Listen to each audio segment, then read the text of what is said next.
Salam sejahtera dan salam Malaysia Madani. Anda bersama saya Muhajir Nasami, Berita Parlimen.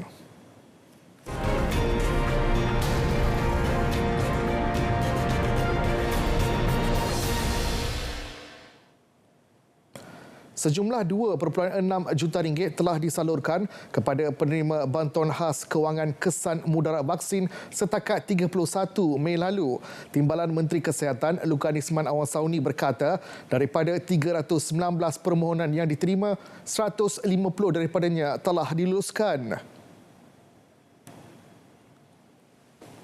Bantuan khas kewangan kesan mudarat vaksin COVID-19 layak diterima oleh pemohon yang merupakan penerima vaksin COVID-19 yang mempunyai kesan adverse susulan imunisasi atau AEFI yang serius atau hilang upaya kekal serta waris penerima vaksin yang meninggal dunia.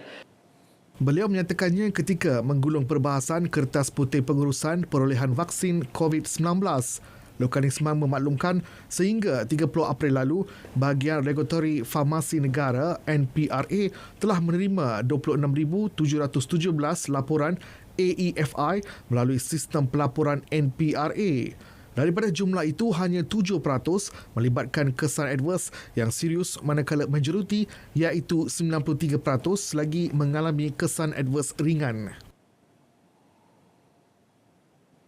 Ketika menjawab perbahasan berhubung bilangan dos vaksin COVID-19 yang telah luput dan prosedur pelupusannya, Lukan Isman memberitahu terdapat 8.5 juta dos vaksin pelbagai jenama telah luput di fasiliti KKM dan gudang simpanan vaksin COVID-19 setakat 1 Jun lalu. Proses pelupusan dan pelaporan vaksin dalam simpanan dilaksanakan mengikut tata cara pengurusan aset dan tata cara pengurusan stor yang berkuat kuasa. Pemantauan status pelupusan juga dilaksanakan secara berkala. Sementara itu, sebagai usaha mengurangkan lebihan vaksin COVID-19, KKM telah membuat tawaran kepada negara-negara luar. Sejumlah 1.9 juta dos vaksin pelbagai jenama disumbangkan kepada negara seperti Bangladesh, Myanmar, Laos dan Bosnia Herzegovina.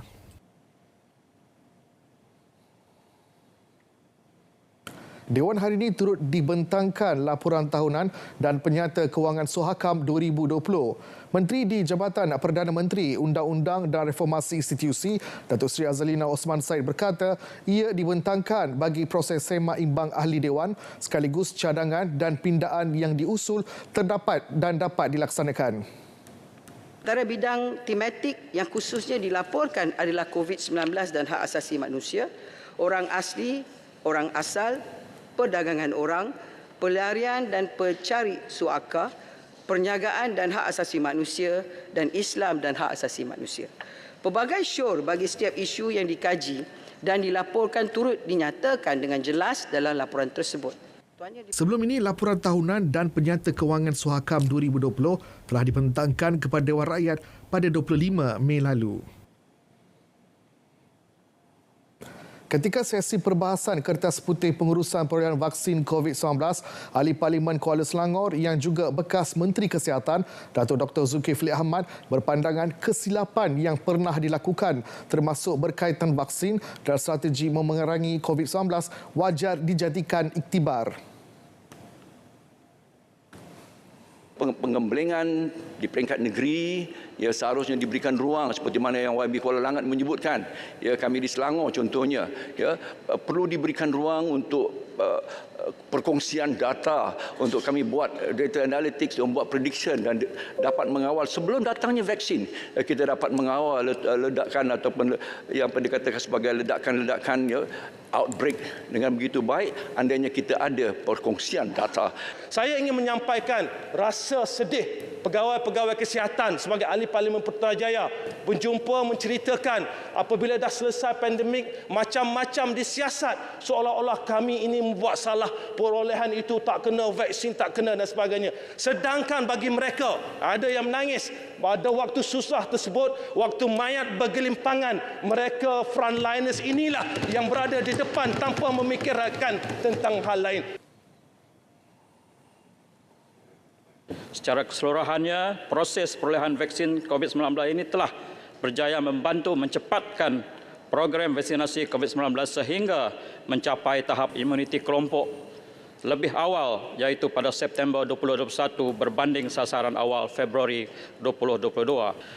PAC dalam laporannya telah menyatakan perolehan vaksin telah mematuhi segala prosedur. Maka betul ingin mengetahui adakah kandungan kertas putih vaksin menggariskan cadangan serta hala tuju untuk Malaysia menghasilkan vaksin tempatan. Maka dengan kesempatan ini juga betul ingin merakamkan penghargaan kepada semua frontliners dan seluruh anggota KKM yang telah bertungkus lumus menjalankan tugas semasa fasa pandemik. Apakah langkah mencegah ataupun persiapan kerajaan dari segi policy making yang lebih strategik berasaskan pengalaman yang kita telah lalui semasa wabak COVID-19 tempoh hari? Pandangkan laporan PAC, laporan PAC telah menyatakan perolehan vaksin COVID-19 telah pun mematuhi prosedur.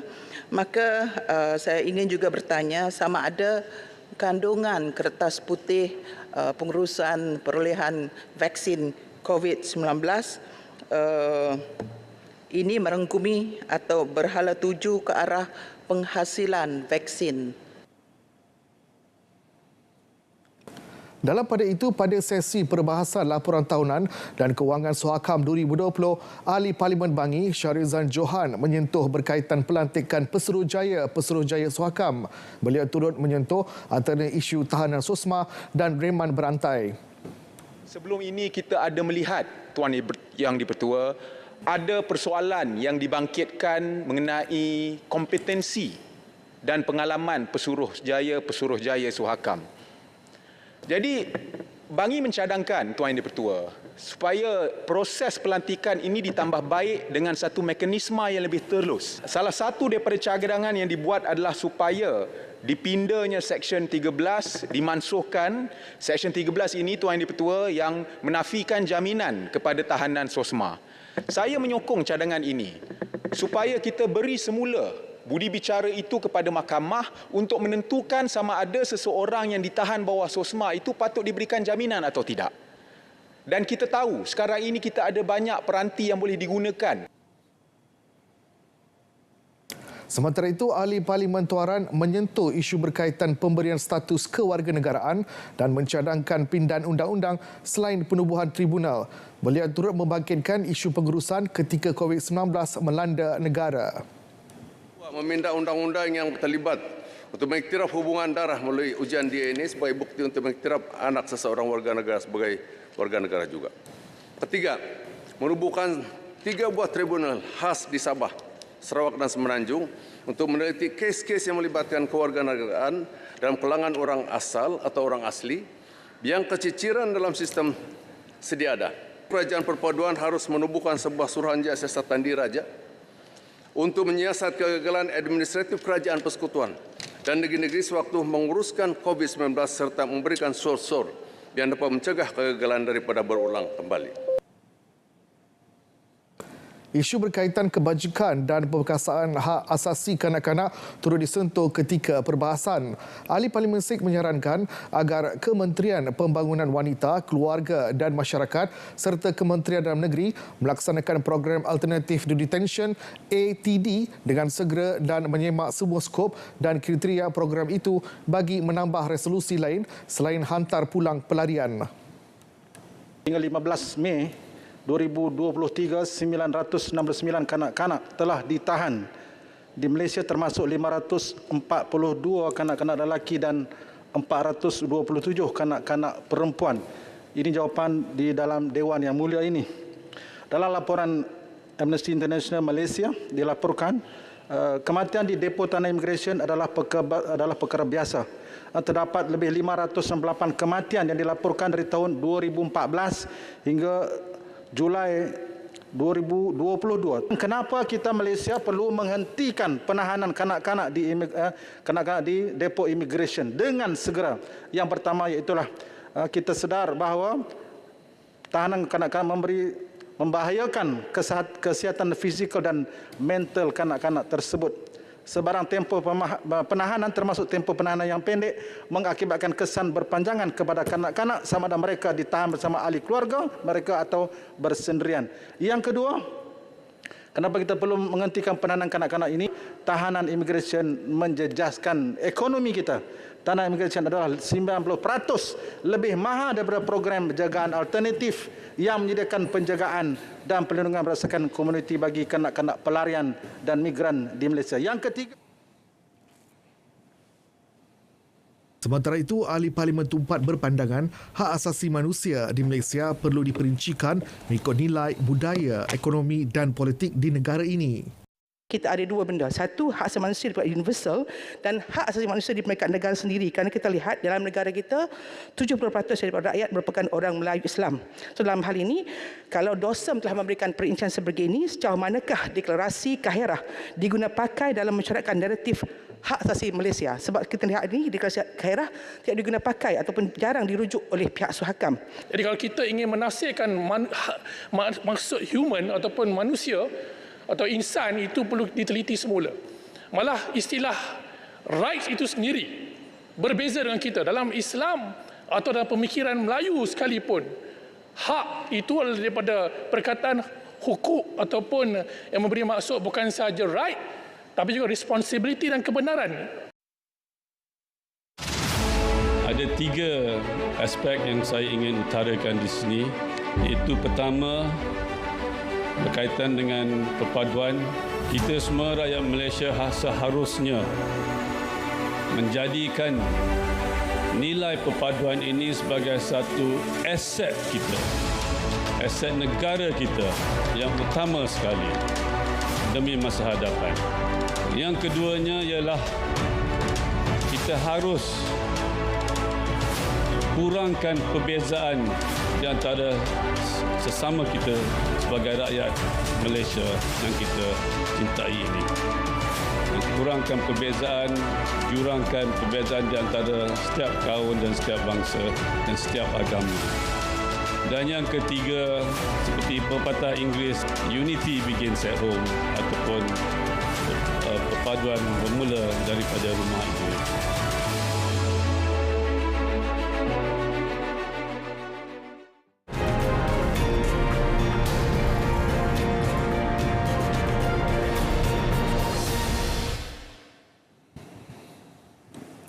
Baik, rang undang-undang RUU Kawalan Produk Merokok demi Kesihatan Awam 2023 akan dirujuk kepada Jawatankuasa Pilihan Khas JKPK Kesihatan Parlimen untuk penelitian lanjut. Menteri Kesihatan Dr. Zaliha Mustafa mencadangkan perkara itu supaya jawatankuasa berkenaan membuat syor-syor selain meneliti dasar generasi penamat GEG serta peruntukan berkaitan. Dr. Zaliha menjelaskan rang undang-undang tersebut adalah yang baru selepas mengambil kira syor-syor perbincangan JKPK Kesihatan pada tahun 2022. Selain itu, terdapat pertambahan pindaan baru terhadap dasar GEG. Namun, mengambil kira sesi libat urus bersama pihak Jawatankuasa Pilihan Khas Kesihatan pada 6 Jun lepas, juga ahli-ahli parlimen, badan profesional dan badan-badan bukan kerajaan, terdapat permintaan agar beberapa perkara dilihat dan diperhalusi secara lebih lanjut yang diperlukan. Tambah beliau, pembentangan bacaan kali pertama rang undang-undang berkenaan serta cadangan merujuk kepada JKPK Kesihatan bukti komitmen kerajaan pastikan peraturan baharu itu dapat diluluskan segera demi generasi baharu. Beliau menyatakannya selepas membentangkan RUU itu bagi bacaan kali pertama pada persidangan Dewan Rakyat.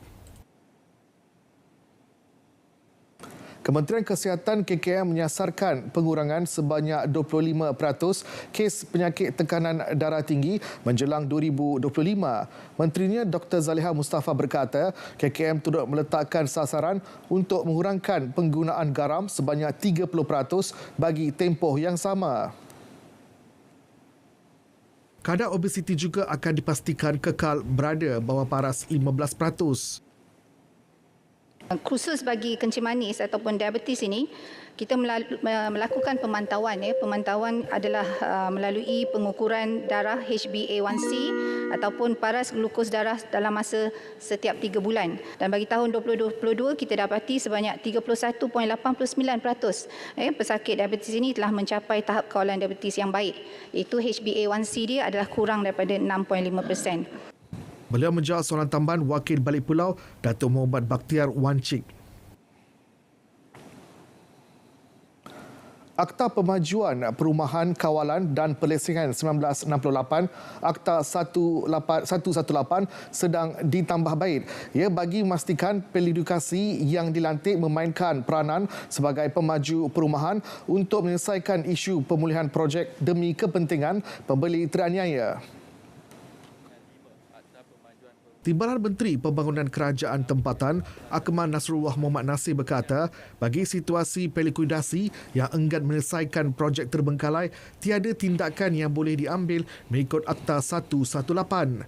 Ia berikutan mereka mempunyai hak serta kuasa untuk menguruskan hal ehwal sesebuah pemajuan daripada mahkamah. Pelikuidasi boleh mengenakan caj perkhidmatan berdasarkan dengan izin Companies Winding Up Rules 1972 bagi perkhidmatan yang diberikan dan kadar caj ini tertakluk kepada kerumitan peranan pelikuidasi dalam mengurus hal ehwal projek perumahan tersebut.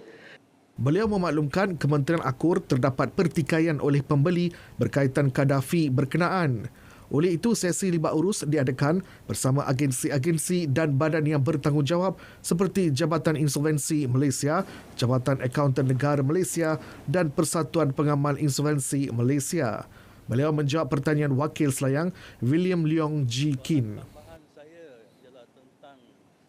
Pelaksanaan Sekolah Model Khas Komprehensif 9 K9 akan diperluas dan ditambah kepada 17 buah berbanding 12 ketika ini. Timbalan Menteri Pendidikan Lim Hui Ying berkata, model K9 diwujudkan bagi menangani masalah keciciran pelajar terutamanya di kawasan pedalaman. Jelasnya KPM juga sedang melaksanakan projek rintis Sekolah Model Khas Komprehensif 11 K11 di 2 lokasi di Pahang dan Sarawak bagi memastikan murid kekal dalam pengajian sehingga ke tingkatan 5. KPM juga memperluaskan konsep K9 kepada Sekolah Komprehensif 11 K11. Ini merupakan satu inisiatif dalam memberikan akses pendidikan yang lebih menyeluruh dari peringkat rendah hingga menengah selama 11 tahun, iaitu daripada tahun 1 hingga tingkatan 5. Konsep K11 ini juga dijangka mampu mengurangkan kadar kejijiran transisi murid dari tingkatan 3 ke tingkatan 4 atau transisi peringkat pengajian menengah rendah ke menengah atas. Sekolah K11 juga menjadi inisiatif yang akan menyokong usaha KPM ke arah memastikan murid di kawasan yang dikenal pasti dapat menamatkan pendidikan 11 tahun. Sebagai permulaan, KPM telah memulakan program rintis K11 di SKRPS Betau, Kuala Lipis, Pahang yang sekarang dikenali sebagai SMK RPS Betau Khas bagi murid orang asli di kawasan tersebut. Di samping itu, program rintis ini juga dilaksanakan di SMK Long Bedian, Baram, Sarawak. Selain pelaksanaan K9 dan K11, KPM turut menyediakan 18 jenis bantuan persekolahan. Ia meliputi 13 bantuan khusus dan 5 jenis bantuan umum bagi menarik minat pelajar meneruskan pengajian di peringkat sekolah rendah dan menengah. Lim Hui Ying menjawab soalan dikemukakan oleh Ahli Parlimen Parit Muhammad Ismi Mat Taib. Cadangan Kerajaan Sarawak untuk menubuhkan syarikat penerbangan butik airline sedang diteliti dan dipertimbangkan sebelum dibenar beroperasi. Ia merangkumi kelulusan untuk mendapatkan lesen perkhidmatan udara daripada Suruhanjaya Penerbangan Malaysia MAVCOM dan sijil operator udara oleh pihak berkuasa penerbangan Malaysia CAAM. Dalam usaha mendapatkan ASL daripada MAVCOM akan meneliti dan mempertimbangkan antara lain status dan latar belakang pelan kewangan permohonan, kemunasabahan pelan perniagaan, kemampuan dan keabsahan pihak pengurusan dan sama ada keseluruhan permohonan pengoperasian tersebut adalah realistik. Beliau menjawab pertanyaan Ahli Parlimen Julau, Datuk Larry Sun. Pada November 2021, Kerajaan Sarawak menyatakan hasrat untuk menubuhkan butik airline bertujuan menjana pendapatan negeri. Ia menerusi ekspor produk pertanian serta memenuhi permintaan untuk perjalanan individu dan pelancongan. Sejumlah RM458.2 juta diperuntukkan untuk membina jalan dan jambatan di perkampungan orang asli bawah program Jalan Perhubungan Desa dan Pembangunan Ameniti Sosial. Timbalan Menteri Kemajuan Desa dan Wilayah, Datuk Rubiah Wang berkata, antara projek terlibat ialah naik taraf di Sungai Siput dari Kampung Orang Asli Gentis ke Rancangan Penempatan Semula RPS Kemar Hulu Perak. Jelas beliau, projek berkenaan membabitkan laluan sepanjang 27 km dengan kos RM94 juta. Sepanjang 13 km daripada projek tersebut melalui jalan pembalakan yang akan dinaik taraf menjadi jalan berturap. Jakwa juga telah mendapat kelulusan peruntukan sebanyak 20 juta sepanjang RMK 12 bagi melaksanakan kerja-kerja membina, menaik taraf dan menyelenggara jalan sedia ada di perkampungan orang asli. Beliau menjawab soalan Wakil Gerik Fatul Huzir Ayub. Sebanyak 2,138 jalan berlubang atau potholes membabitkan Jalan Persekutuan Semenanjung Malaysia telah ditampal setakat April lalu. Timbalan Menteri Kerja Raya Datuk Seri Abdul Rahman Mohamad berkata, sebarang aduan mengenai jalan berlubang boleh disalurkan melalui sistem aplikasi pemantauan potholes ASAPP. Semua aduan berkaitan dengan tampalan potholes akan didaftarkan di dalam aplikasi ini dan potholes yang temui akan terus ditampal serta direkodkan dalam sistem APSAP yang boleh dicapai oleh semua pihak yang terlibat iaitu Pejabat JKR Malaysia, JKR Daerah dan syarikat konsesi penyelenggaraan jalan Persekutuan Semenanjung Malaysia. Beliau menjawab pertanyaan Ahli Parlimen Go Musang, Muhammad Azizi Abu Naim. Tambah beliau, kenderaan muatan berat melebihi had menjadi antara punca jalan persekutuan di negara ini kerap rosak dan berlubang. 22% daripada 27,216 klien berjaya mencapai kehamilan menerusi perkhidmatan subfertility Lembaga Penduduk dan Pembangunan Keluarga Negara LPPKN. Timbalan Menteri Pembangunan Wanita, Keluarga dan Masyarakat Aiman Atirah Sabu berkata, pencapaian itu setanding dengan perkhidmatan yang ditawar pusat rawatan swasta namun pada harga lebih berpatutan. Jumlah kes baru pada tahunan yang dianggarkan setakat ini adalah sebanyak 1,500 hingga 2,000 kes setiap tahun, menunjukkan bahawa perkhidmatan subfertility LPPKN ini terus mendapat sambutan konsisten, manakala jumlah kes ulangan boleh mencecah sehingga 9,000 kes setiap tahun. Ini juga menunjukkan keyakinan pasangan-pasangan ini untuk terus mendapatkan perkhidmatan di rawatan klinik subfertility LPPKN. Berdasarkan data profil klien subfertility LPPKN, Tuan Yang Dipertua, sebanyak 95% daripada pasangan yang mendapatkan perkhidmatan subfertility LPPKN ini adalah terdiri daripada golongan berpendapatan sederhana dan rendah B40 and 40. Dari tahun 1979 hingga April 2023, perkhidmatan subfertility LPPKN merekodkan 40,576 kes baru, manakala 262,657 kes ulangan. Beliau menjawab pertanyaan Ahli Parlimen Tenggara, Manzri Nasib. Industri sukan dan perfilman menjadi medium yang berupaya memupuk perpaduan dalam kalangan generasi muda. Menteri Perpaduan Negara, Dato' Aaron Agudagang berkata penglibatan penggiat seni dan atlet membawa mesej perjuangan yang menyatupadukan rakyat. Baru ini pun kita telah pun mengadakan pameran ikon perpaduan seperti P. Ramlee. Ya, kita membuat pameran supaya legenda beliau ini dapat dipanjangkan ke seluruh muda-mudi yang baru, generasi yang baru. Juga sekarang ini kita melihat perenang kita yang juga menjadi ikon, dan kita masukkan beliau ke dalam agensi di bawah kita seperti Pandalela. Datuk Aaron Agudagang menjawab pertanyaan soalan tambahan Ahli Parlimen Seri Gading Aminul Huda Hassan berhubung keupayaan industri sukan dan filem memupuk perpaduan dalam kalangan rakyat. Kementerian Belia dan Sukan KBS belum merancang untuk menaik taraf dua stadium di Klang iaitu Stadium Kota Raja dan Stadium Padamaran. Ia memandangkan kedua-dua fasiliti tersebut bukan bawah saliaan KBS. Timbalan Menterinya Adam Adli Abdul Halim menjelaskan urusan penyelenggaraan berada bawah tanggungan pihak pengurusan kerajaan tempatan atau kerajaan negeri. Masa ini KBS belum mempunyai perancangan untuk menaik taraf kedua-dua kemudahan sukan ini dan sedang memberikan keutamaan untuk menaik taraf kemudahan sedia ada di bawah Kementerian Belia dan Sukan sendiri.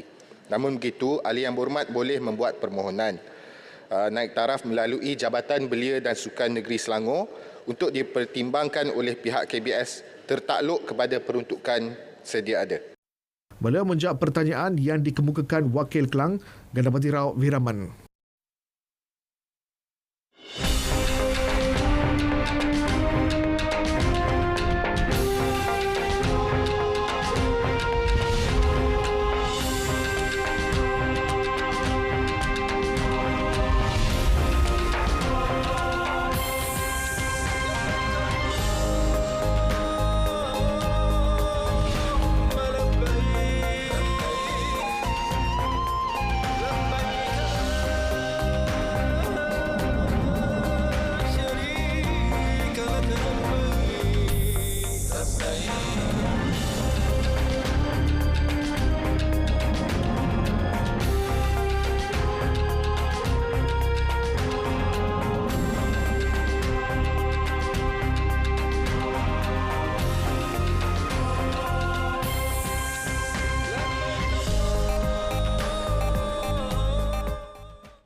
Ada tiga aspek yang saya ingin utarakan di sini, iaitu pertama berkaitan dengan perpaduan.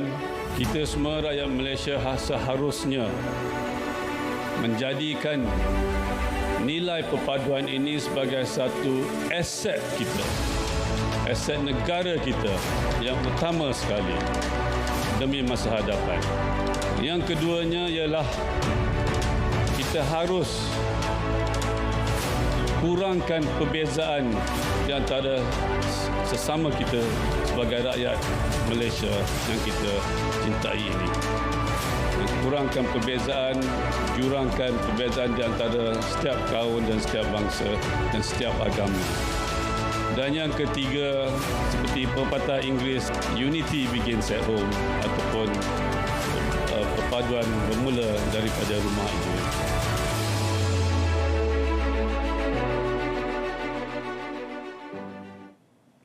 Baik, berita Parlimen 12 Jun 2023 berakhir di sini. Saya Mohan Chinasami, Malaysia Madani, tekad perpaduan penuhi harapan.